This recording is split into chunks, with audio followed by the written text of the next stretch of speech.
Y glaw yn ddibaid yma ar gau y castell. Garrett a Simmons yn cael ei hebrwng allan tuag at yr ystlys. Garrett, traed chwym a chwarae da rhwng Garrett a Simmons.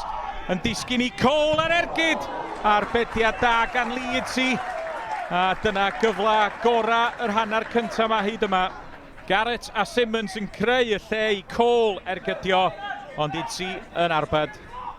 Cole ar git gornel. Simmons ar ergyd.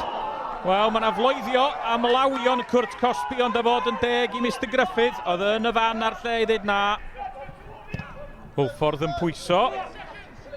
A'r bel yn disgyn i Dylan Rhys yn torri fewn ar ei droed dde. Rhys ar ergyd! Ond hwnna heibio i'r nod.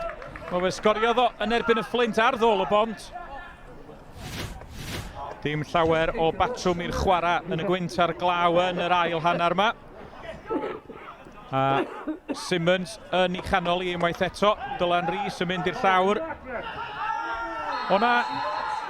Wel, mae Mr Griffith wedi mynd i'w boced yn syth cerdyn coch i Jack Hindle. Wel, gweitha i anghrediniaeth o, dwi'n credu bod o wedi sefyll ar Dylan Rhys. Do'n wir. Dwi'n meddwl bod o wedi creu llawer o niwed, ond mae o wedi sefyll arno fo. Jamie Veal yn ôl at Jordan Davies. Davies ar croesiad y peniad gan Elliot Duggan. A dyna'r agosa mae Hwlffordd wedi dod yn yr ail hanner yma.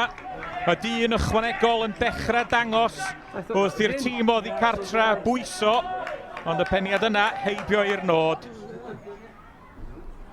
Y gig gornel tuag at Jenkins a'r peniad yn cael ei chlirio, ond mae yna gyfle i Abrwtseise, a mae'n cael ei lorio yn y Cwrt Cosby, a Mr Griffith dim amheuaeth yn pwyntio at y smotyn.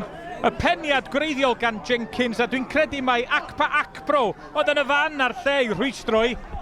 Ond yna Abrwtseise, wel, Ben Hughes, Anthony Stevens a wedyn Harry Owen, tri chynnig i Gymro a i lorio fo.